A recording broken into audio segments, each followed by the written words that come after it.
वंदे मातरम। हम चर्चा कर रहे थे क्लास 12 राजनीति विज्ञान की, और राजनीति विज्ञान में हमने शुरू किया था समकालीन विश्व राजनीति को। समकालीन विश्व राजनीति का हमने पहला अध्याय लिया था शीत युद्ध का दौर। हमने पिछले वीडियो के अंदर चर्चा की थी कि गुटनिरपेक्ष आंदोलन के नेता के रूप में शीत युद्ध के संदर्भ में भारत की भूमिका। आज अपन इसी चर्चा को आगे बढ़ाते हैं और आज हम बढ़ते हैं भारत ने गुटनिरपेक्षता की नीति क्यों अपनाई, यानी भारत के द्वारा गुटनिरपेक्ष नीति अपनाए जाने के कारण। इसको बोर्ड परीक्षा के अंदर कई बार इस तरीके से पूछा जाता है कि गुटनिरपेक्ष नीति अपनाने के कारण भारत अपने हित साधने में कहाँ तक सफल रहा। तो भारत को हित क्या, भारत अपने हित कहाँ तक साधने को सफल रहा, ऐसा पूछा जा सकता है। या ये इस तरीके से पूछा जा सकता है कि गुटनिरपेक्ष नीति अपनाने के कारण भारत को लाभ क्या हुए। तो इस एनसीईआरटी में विशेष ध्यान ये रखना है कि ज़्यादातर क्वेश्चन चेंज नहीं होते, क्योंकि बोर्ड परीक्षाओं का एक दायरा होता है जो किताब से बाहर जा कर के सवाल नहीं देते। कंपटीशन परीक्षाओं में तो इससे बाहर जा सकते हैं, लेकिन बोर्ड परीक्षा के अंदर जो सवाल होते हैं वो किताब के अंदर ही बनते हैं। तो कई बार वो ऐसा करते हैं एग्जामिनर कि जो क्वेश्चन होते हैं उस क्वेश्चन की लैंग्वेज को बदल देते हैं, अपन को समझ में नहीं आता है। तो एक क्वेश्चन को आप कई तरीके से अपने तरीके से देने का प्रयास कीजिए कि ये क्वेश्चन किस तरीके से पूछा जा सकता है। सिंपली हमने लिखा है कि भारत ने गुटनिरपेक्ष नीति क्यों अपनाई, वो इस तरीके से पूछ सकता है कि भारत गुटनिरपेक्ष नीति अपनाने के कारण अपने हित साधने में कहाँ तक सफल रहा। वो इस तरीके से पूछ सकता है कि भारत को गुटनिरपेक्ष नीति अपनाने से लाभ क्या हुए, तो वो लाभ भी पूछ सकता है। पहला, भारत को क्या लाभ हुआ? स्वतंत्र एवं निष्पक्ष निर्णय लेने की समर्था। स्वतंत्र और निष्पक्ष निर्णय लेने की समर्था कैसे? कि अगर भारत दोनों में से किसी भी गुट में शामिल होता, भारत सोवियत गुट में शामिल होता या भारत अमेरिकी गुट में शामिल होता, दोनों में से किसी भी गुट में शामिल होता, तो भारत अपने जो निर्णय है वो स्वतंत्र नहीं ले पाता और अपने निर्णयों के लिए उससे दूसरे देशों पर निर्भर होना पड़ता, क्योंकि जिस किसी गुट में शामिल होता उस गुट की नीति को अपनाना पड़ता। और उस गुट की नीति अपनाने के कारण भारत स्वतंत्र रूप से न तो अपनी विदेश नीति का संचालन कर सकता था और न ही वह स्वतंत्र रूप से निर्णय ले सकता था। तो पहला तो फायदा ये हुआ कि भारत स्वतंत्र और निष्पक्ष निर्णय लेने में क्या हो गया? समर्थ हो गया। दूसरी, दोनों गुटों से सहायता एवं सहयोग। अगर भारत दोनों में से किसी एक गुट में शामिल होता, अगर अमेरिकी गुट में शामिल होता तो भारत को सिर्फ अमेरिका से सहायता मिलती, और भारत अगर सोवियत गुट के अंदर शामिल होता तो भारत को सिर्फ सोवियत गुट से सहायता मिलती, दोनों से सहायता नहीं मिलती। और मूल बात ये थी कि भारत अभी स्वतंत्र हुआ था। इस स्थिति के अंदर भारत को दोनों गुटों से सहायता की जरूरत थी और अपने आर्थिक विकास के लिए उसे मदद भी चाहिए थी। तो अपन इस तरीके से कहते हैं कि भारत कह सकते हैं कि भारत एक गुट में शामिल होकर के दूसरे गुट से पंगा लेना नहीं चाहता था, और इसलिए कई बार ऐसा भी कहा जा सकता है कि भारत ने अपने दोनों हाथों के अंदर लड्डू रखा कि जब कभी उसको ऐसा लगा कि अमेरिका उसकी अनदेखी कर रहा है तो वो सोवियत संघ की ओर अपना झुकाव बढ़ा लेता, और जब कभी ऐसा लगता है कि सोवियत संघ उनकी अनदेखी कर रहा है तो अमेरिका की ओर अपना झुकाव है वो बढ़ा लेता। यानी इस तरीके से भारत ने दोनों गुटों से भारत को सहायता मिली और दोनों गुटों से भारत को सहयोग मिला। अगली बात, अनुचित दबाव से मुक्ति। भारत पर कोई भी गुट, न तो अमेरिकी गुट अनुचित दबाव बना सकता था और न ही सोवियत गुट अनुचित दबाव बना सकता था। कारण यह था कि भारत एक ऐसी स्थिति में रहा कि न तो कोई भारत को लेकर के बिल्कुल निश्चित हो सकता था कि अब भारत की तरफ से कुछ नहीं होगा, और न ही भारत को लेकर के ध्वंस जमा सकता था, मतलब अपना दावा कर सकता था कि भारत हमारे गुट में। तो भारत एक ऐसी स्थिति में रहा जिस स्थिति में दोनों में से कोई भी गुट है वो भारत पर दबाव नहीं बना सकता था, अनुचित दबाव कोई भी गुट नहीं बना सकता था। स्वतंत्र रूप से अपने विदेश नीति का संचालन। चौथी बात, गुटनिरपेक्ष आंदोलन की मूल बात करें, मूल चर्चा के अंदर भी अपन ये कह चुके हैं कि गुटनिरपेक्ष देश है वो अपनी विदेश नीति का संचालन स्वतंत्र रूप से अपने अपने तरीके से करेंगे। अगर भारत गुटनिरपेक्षता को नीति नहीं अपनाता तो क्या भारत स्वतंत्र रूप से विदेश नीति का संचालन कर पाता? नहीं, बिल्कुल संभव ही नहीं था, क्योंकि जिस गुट के अंदर शामिल होता उस गुट के अनुसार भारत को अपनी विदेश नीति ढालनी होती, और दूसरे देशों के साथ भारत के जो संबंध थे वो संबंध भी उसी गुट के अनुरूप विकसित होते। तो भारत गुटनिरपेक्ष नीति के कारण ही स्वतंत्र रूप से अपनी विदेश नीति का संचालन कर पाया। 4 बातें आप आसानी से याद रह जाए कि गुटनिरपेक्ष नीति भारत ने क्यों अपनाई, क्योंकि वह स्वतंत्र और निष्पक्ष निर्णय लेने से भारत क्या लाभ हुआ, यानी वह स्वतंत्र और निष्पक्ष निर्णय लेने में समर्थ हो गया। दूसरी, भारत को दोनों गुटों से सहायता और सहयोग मिली। तीसरी बात, अनुचित दबाव से मुक्ति, कोई भी भारत पर अनुचित दबाव नहीं बना सकता था। और चौथी बात, स्वतंत्र रूप से अपनी विदेश नीति का संचालन। ये बातें संभव किस लिए हुई, ये बातें गुटनिरपेक्ष नीति अपनाने के कारण संभव हुई। और इसके साथ दूसरे जो भी गुट निरपेक्षता की नीति अपना रहे, ये सारी बातें सभी देशों पर लागू होती है। अगली बात आती है भारत की गुट निरपेक्ष नीति की आलोचना। राजनीति विज्ञान विषय है, आलोचना तो बनती है, हर किसी की हम आलोचना कर ही लेते हैं, नहीं होती है तो अपन बना ही लेते हैं। तो इस तरीके से थोड़ी सी भारत की जो गुट निरपेक्ष नीति है उसकी कुछ आलोचकों ने आलोचना भी की है, तो आलोचना भी देख लेते हैं। गुट निरपेक्ष नीति सिद्धांत विहीन है। कुछ आलोचकों का कहना है कि भारत की जो गुट निरपेक्ष नीति है वो किसी एक सिद्धांत को लेकर के नहीं चलती, क्योंकि भारत ने कभी न तो एक के साथ अपने संबंध मजबूत रखे और न ही दूसरे देश के साथ। और जब कभी भारत को मौका मिला 1971 के अंदर भारत ने सोवियत संघ से मित्रता की संधि कर ली। जो भारत दूसरे देशों के किसी भी गुट में आलोचना करने वाला देश था, वो खुद जाकर के किसी गुट से मित्रता की संधि कर लेता है। तो इसका मतलब ये हुआ कि वहाँ पर कोई एक सिद्धांत नहीं है, विरोधाभासी रही।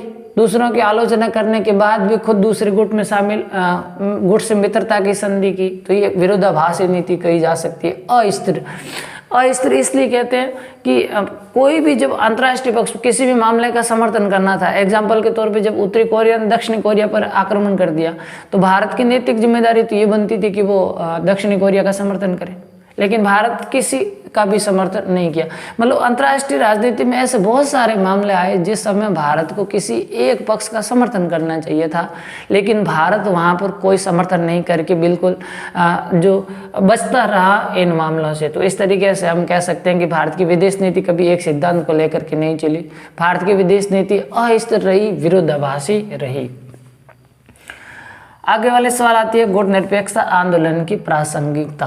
प्रासंगिकता का मतलब होता है उपयोगिता। वर्तमान में गुट निरपेक्ष आंदोलन की प्रासंगिकता क्या है और उपयोगिता क्या है, ये सवाल खड़ा होना शुरू हुआ 1991 के बाद, जब 1991 के अंदर सोवियत संघ का विघटन हो गया।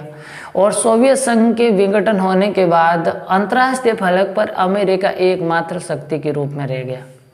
तो बहुत सारे आलोचकों ने ये प्रश्न उठाया कि या तो गुट निरपेक्ष आंदोलन को अमेरिका के विपक्ष में गुट बना लेना चाहिए और या फिर अपने गुट निरपेक्षता को समाप्त कर देना चाहिए, क्योंकि जब दो ध्रुवीय विश्व रहा ही नहीं, जब सोवियत संघ का विघटन ही हो गया, तो इस स्थिति के अंदर भारत की जो गुट निरपेक्षता की नीति है अब उसका कोई प्रासंगिकता नहीं है, इसको समाप्त कर देनी चाहिए। लेकिन हम ये कह सकते हैं कि गुट निरपेक्ष आंदोलन की नीति उस समय भी प्रासंगिक थी और वर्तमान में भी गुट निरपेक्ष आंदोलन की नीति है वो प्रासंगिक है। प्रासंगिकता के संदर्भ में हम तर्क देते हैं कि सदस्य देश इसके माध्यम से अपनी समस्याओं को रख सकते हैं। अगर आज भी हम इस प्रासंगिकता की बात करें तो गुट निरपेक्षता के अंदर आने वाले जो 9 स्वतंत्र देश एशिया और अफ्रीका के देश थे, ये ज़्यादातर देश गरीबी है, भूखमरी है, अपना आर्थिक विकास जैसे समस्याओं से जूझ रहे थे। और इन देशों की जो अपनी अपनी समस्याएं हैं, वो समस्याएं इस मंच के माध्यम से वो रख सकते हैं और उन समस्याओं का समाधान ये देश ढूंढ सकते हैं। आर्थिक विकास की दृष्टि से महत्वपूर्ण, आर्थिक विकास गुट निरपेक्ष देशों की सबकी साझी समस्या है और आर्थिक सहयोग करने के लिए और आर्थिक विकास की दृष्टि से गुट निरपेक्ष आंदोलन बहुत अच्छा मंच हो सकता है।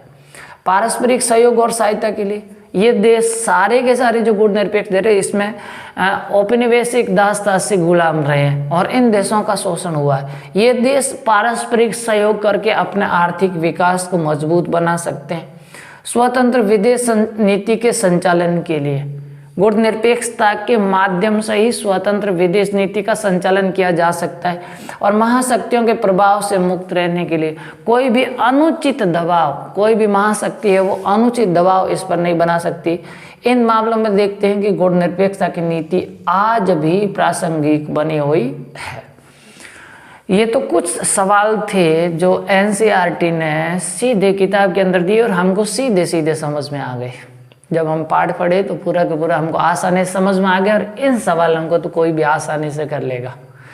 कुछ सवाल ऐसे हैं जो बोध आधारित सवाल पूछे हैं और उन सवालों का सीधे जवाब कोई नहीं देगा।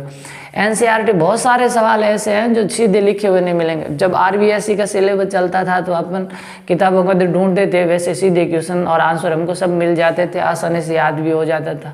थ्योरिकल चलता था तो हमको थ्योरी आसानी से सीधे कहानी के रूप में चलता था तो हमको आसानी से याद भी रह जाता था। थोड़ा डिफिकल्ट है लेकिन ज़्यादा नहीं। थोड़ा सा अगर गौर से आप समझने की कोशिश करते हो तो इसको आसानी के साथ समझ सकते हो।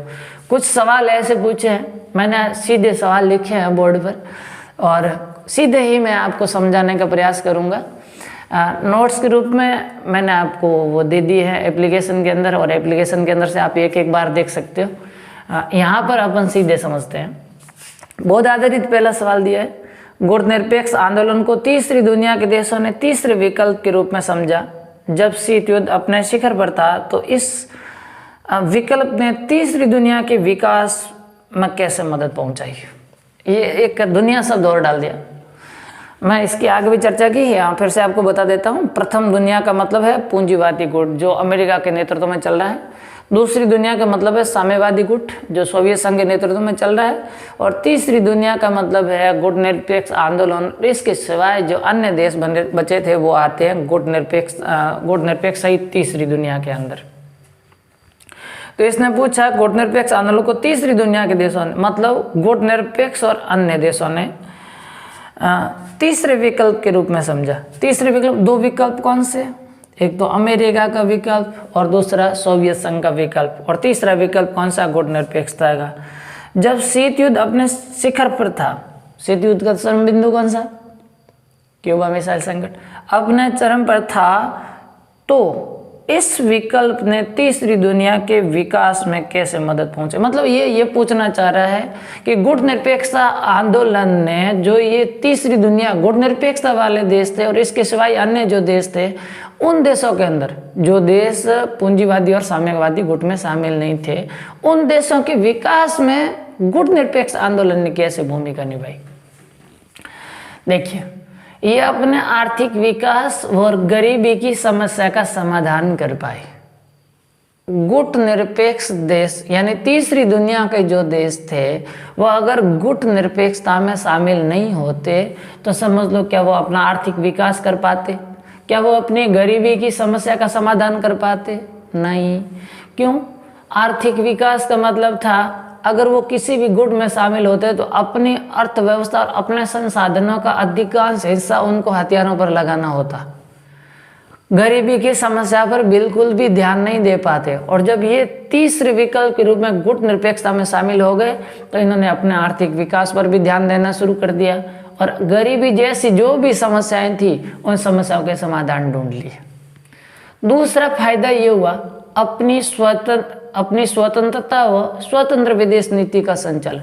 अपनी स्वतंत्रता, इसका मतलब ये हुआ कि इनमें से कोई भी देश अगर किसी भी गुट में शामिल होता, चाहे वो साम्यवादी गुट में शामिल होता चाहे पूंजीवाद में यानी अमेरिका या सोवियत संघ में, क्या वो अपनी स्वतंत्रता बना रख सकता था? नहीं। किसी भी गुट में शामिल होने का मतलब भी यह था कि वो अपनी स्वतंत्रता को खो देना। और इसमें से बहुत सारे ऐसे देश थे जो बहुत लंबे स्वतंत्रता संग्राम के बाद, एग्जाम्पल के तौर पे भारत को समझ सकते हैं, बहुत लंबी स्वतंत्र संघर्ष यात्रा के दौरान बाद ये स्वतंत्र हुए थे, वो फिर से अपनी स्वतंत्रता को खोना नहीं चाहते थे। तो ये एक विकल्प था अपनी स्वतंत्रता को बनाए रखना और स्वतंत्र विदेश नीति का संचालन। ये दोनों चीजें तब हुई जब इन्होंने तीसरे विकल्प को समझा यानी गुट निरपेक्षता को स्वीकार किया। गुट निरपेक्षता से नव अंतर्राष्ट्रीय आर्थिक व्यवस्था का जन्म हुआ जिसको अपन नींव कह रहे हैं। इस नव अंतर्राष्ट्रीय आर्थिक व्यवस्था का जन्म भी तो गुणनिरपेक्षता के होता है, क्योंकि अपन ने साम्यवाद और पूंजीवाद को जब तुलनात्मक में देखा, पूंजीवाद है वो व्यक्तिगत स्वतंत्रता का समर्थन करता है, राज्य के हस्तक्षेप का विरोध करता है, बाजारीकरण का और खुली अर्थव्यवस्था का समर्थन करता है। इसका सीधा सा मतलब ये होता कि आर्थिक विकास का निजीकरण होता और सारे संसाधन कुछ व्यक्तियों के पास होते, जबकि समाज का अधिकांश वर्ग गरीब होता और गरीबी और अमीरी की खाई बड़ी होती। दूसरी बात है साम्यवाद की। अगर साम्यवाद को स्वीकार किया जाता तो राज्य जो संसाधन थे उन सारे संसाधनों पर राज्य का नियंत्रण होता। राज्य प्रयास करता सभी व्यक्तियों की आवश्यकताओं को पूरी करने की स्थिति में, लेकिन इस स्थिति में ये होगा कि राज्य देता तो व्यक्ति मेहनत नहीं करता। ये कहा जाता है कि समाजवादी व्यवस्था के अंदर साम्यवादी व्यवस्था के अंदर व्यक्ति अपनी ही योग्यता से कमाएगा और आवश्यकता से प्राप्त करेगा। जब उसको बिना कमाए उसको आवश्यकता से मिल जाता तो योग्यता से कमाएगा कौन? कोई नहीं कमाएगा। इसका मतलब यह निकमों की भीड़ होनी थी। तो इन देशों के लिए न तो पूर्ण रूप से पूंजीवादी रास्ता उपयुक्त था और न ही पूर्ण रूप से साम्यवादी रास्ता उपयुक्त था, और इसलिए इन्होंने बीच के रास्ते को अपनाया। नव अंतर्राष्ट्रीय आर्थिक व्यवस्था का जन्म इसी से हुआ। तो इस तरीके से हम कह सकते हैं कि ये जो तीसरा विकल्प था ये इन देशों के विकास में महत्वपूर्ण और इस तरीके से इन देशों का विकास हुआ। अगला सवाल, बोध आधारित सवालों को फिर से बोल रहा हूँ, समझने का प्रयास करना। मैंने लिख करके दिए हैं, एप्लीकेशन में आपको मिल जाएंगे, और एप्लीकेशन से नहीं मिलते हैं तो कमल क्लासेस नाम का टेलीग्राम चैनल है, टेलीग्राम चैनल से मिल जाएंगे। फिर भी नहीं मिलता है तो आपको वहीं नंबर मिल जाएंगे जिस पर आप व्हाट्सएप मैसेज कर सकते हैं, मैं भेज दूंगा वहीं से। लेकिन यहाँ पर आपको ज़्यादा समझने की कोशिश करना है। शीत युद्ध के दौरान भारत की अमेरिका व सोवियत संघ के प्रति विदेश नीति क्या थी? क्या आप मानते हैं कि इस नीति ने भारत के हितों को आगे बढ़ाया? बहुत सरल सवाल पूछा, जैसे डिफिकल्ट देखने में ज्यादा डिफिकल्ट लगता है, बहुत सरल है। शीत युद्ध के दौरान भारत की अमेरिका व सोवियत संघ के प्रति नीति क्या थी? अरे हम पूरे शीत युद्ध के दौर की बात करते हैं तो भारत तो गुणनिरपेक्षता को अपनाए हुए था।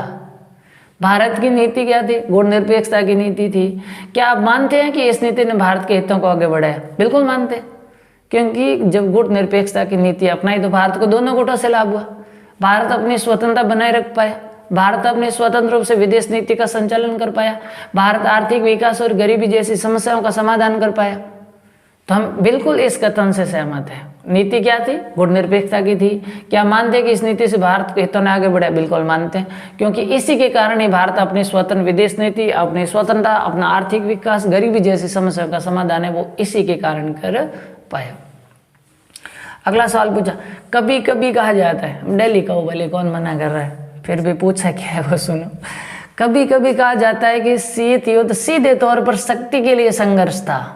ये तो मानते हैं हम भी शक्ति के लिए संघर्ष था, लड़ तो रहे थे दोनों आपस में, शक्ति के लिए संघर्ष था और इसका विचारधारा से कोई संबंध नहीं था। ये तो गलत बात हुई भाई, विचारधारा की बात तो हम पहले कर चुके हैं, विचारधारा से कोई संबंध नहीं था। क्या आप इस कथन से सहमत हैं? तर्क दीजिए। अगर पूरे कथन की बात करें तो हम सहमत नहीं है। सहमत क्यों नहीं है? संघर्ष शक्ति के लिए तो संघर्ष था, लेकिन विचारधारा से कोई संबंध नहीं था। ये तो गलत बात है, क्योंकि अपन ने पहले से देख लिया था कि विचारधारा में पूंजीवादी व्यवस्था को अमेरिका मान रहा था, साम्यवादी को सोवियत संघ मान रहा था। इसका मतलब विचारधारा को लेकर के भी मतभेद था। तो हम सीधे तौर पे कहें कि आप कोई संबंध नहीं था, ये तो गलत है। क्या आप इस कथन से सहमत है? हम इस कथन से सहमत नहीं है, क्योंकि विचारधारा को लेकर के भी मतभेद था। अमेरिका पूंजीवाद का समर्थन कर रहा था और सोवियत संघ वो साम्यवाद का समर्थन कर रहा था। आगे वाला सवाल, बहुत आधारित सवाल मस्त पूछे। शीत युद्ध से हथियारों की होड़ व हथियारों पर नियंत्रण, ये दोनों ही प्रक्रियाएं पैदा हुई। इन दोनों प्रक्रियाओं के क्या कारण थे? हाँ, ये दोनों हुई। शीत युद्ध, हथियारों की होड़। जब पूरा विश्व दो भागों में बट रहा था, दोनों अपने अपने गठबंधन बना रहे थे, जिसको अपने पूर्वी और पश्चिम का, दोनों अपने सैनिक संगठन बना रहे थे। एक नाटो बना रहा था, एक वार्सा पैक्ट बना रहा था। तो उस समय दोनों अपने अपने हथियार भी बना रहे थे, तो हथियारों की होड़ भी थी। हथियारों पर नियंत्रण, अब देखो 1962 के अंदर क्यूबा मिसाइल का संकट का साहस लिया, 1960 के दशक के अंदर 3 संधियां हो गई और इसके बाद आता है संयम का तर्क। अब दोनों महाशक्तियों ने समझ लिया था, क्योंकि दोनों समझना भी जरूरी था क्योंकि दोनों के पास परमाणु हथियार थे। 1945 के अंदर अमेरिका, 1949 के अंदर सोवियत संघ, और जब दोनों के पास हथियार आ गए तो समझ लिया कि अब धीरे धीरे शीत युद्ध वाली स्थिति है उसको खत्म करो, नहीं तो किसी ने फोड़ा ना तो कोई नहीं बचेगा। तो हथियारों पर नियंत्रण, उसके बाद दोनों ने हथियारों पर नियंत्रण के प्रयास शुरू कर दिए। तो जिसमें अपन ने पिछले वीडियो के अंदर एनपीटी की बात की थी, सीटीबीटी की बात की थी, तो हथियारों पर नियंत्रण, ये दोनों प्रक्रियाएं पैदा हुई। हाँ, दोनों प्रक्रियाएं पैदा हुई। इन दोनों प्रक्रियाओं के कारण क्या थे? इसके तो कारण थे शीत युद्ध की ओर, दोनों के मध्य तनाव और संघर्ष और हथियारों पर नियंत्रण। आखिरकार संयम का तर्क, दोनों ने समझ लिया था कि युद्ध को हर हालत में टालना जरूरी है, इसलिए संयम बरता। और अंतर्राष्ट्रीय मामलों के अंदर व्यवहार की बात आई तो एक जिम्मेदारी भरा, एक अच्छे जिम्मेदार नागरिक की तरह इन्होंने व्यवहार किया। ये दोनों कारण थे। अगला सवाल पूछा है, महाशक्तियों को अपना गुट बनाने की जरूरत क्यों पड़ी? अरे लड़ाई खोर बिना गुट बनाए लड़ेंगे कैसे? बहुत सरल, कोई डिफिकल्ट नहीं। महाशक्तियों को अपना गुट बनाने की जरूरत क्यों पड़ी? क्योंकि दोनों के मध्य तनाव उत्पन्न हो रहा था, स्थिति ऐसी उत्पन्न हो रही कि दोनों लड़ पड़ेंगे और इसलिए शक्ति संतुलन के लिए दोनों ने अपने गुट बनाए। अमेरिका नाटो बनाया, सोवियत संघ ने वार्सा पैक्ट बनाया। नाटो और वार्सा पैक्ट की हम चर्चा पीछे कर चुके थे। अगला, उत्तरी कोरिया व दक्षिणी कोरिया, नाम तो मतलब इस उत्तरी कोरिया का तो बड़ा खतरनाक देश है। उत्तरी कोरिया व दक्षिणी कोरिया अभी तक क्यों विभाजित है, जबकि शीत युद्ध के दौर के बाकी सभी विभाजन मिट गए? क्या कोरिया के लोग चाहते हैं कि विभाजन बना रहे? ये लास्ट वाली बात लिखी है ना, क्या कोरिया के लोग चाहते हैं विभाजन बना रहे? आप सोच लो, क्या भारत और पाकिस्तान के लोग ऐसा चाहते हैं कि इन दोनों का विभाजन और विभाजन बना रहे? कोई नहीं चाहता भाई, जनता नहीं चाहती विभाजन कभी भी। उत्तरी कोरिया दक्षिणी कोरिया अभी तक क्यों विभाजन है? शीत युद्ध के दौर के बाकी सभी विभाजन मिट गए। हाँ, बाकी सब मिट गए, बर्लिन की दीवार गिर गई, तो ये अभी क्यों विभाजित? देखो, इनके उस समय विभाजन के जो भी कारण थे, कोई भी देश 2 भागों के अंदर टूटता है या किसी भी देश के अंदर विभाजन होता है, किसी भी देश के अंदर राजनीतिक अस्थिरता उत्पन्न होती है, तो इसके पीछे का जो कारण होता है वो होता है राजनीतिक महत्वाकांक्षा। दोनों देशों के नेता यानी शासक, उत्तरी कोरिया को आप अच्छी तरीके से जानते हो, एक तानाशाही देश है जो किसी की भी नहीं मानता। तो दोनों देशों की जो राजनीतिक महत्वाकांक्षा है वो राजनीतिक महत्वाकांक्षाओं के लिए विभाजित है, आपस में एक होने देना नहीं चाहते। बाकी किसी भी देश की जनता ये नहीं चाहेगी कि वो देश 2 भागों में बटा रहे, उस देश का विभाजन हो। आगे वाला ये तो पढ़ ही लिया था भाई। प्रथम दुनिया का मतलब पूंजीवादी गुट, जिसके अंदर अमेरिका है, ब्रिटेन है, फ्रांस है। किताब के अंदर बढ़िया मस्त वाला मानचित्र दिया है, उस मानचित्र के अंदर 3 कलर में अलग अलग भर रखे, एक बार देख लेना। यहाँ से एक सवाल 3 नंबर वाला मानचित्र वाला आने की संभावना बनती है, थोड़ा सा देख लेना। तो प्रथम दुनिया के अंदर पूंजीवादी गुट अमेरिका, ब्रिटेन और फ्रांस। दूसरी दुनिया के अंदर साम्यवादी गुट कौन कौन? सोवियत संघ, रोमानिया और बुल्गारिया। और तीसरी दुनिया के अंदर आए अपन कौन? भारत, इंडोनेशिया, घाना, मिस्र वगैरह, ये सारे जो अगले वाले देश है तीसरी दुनिया के अंदर।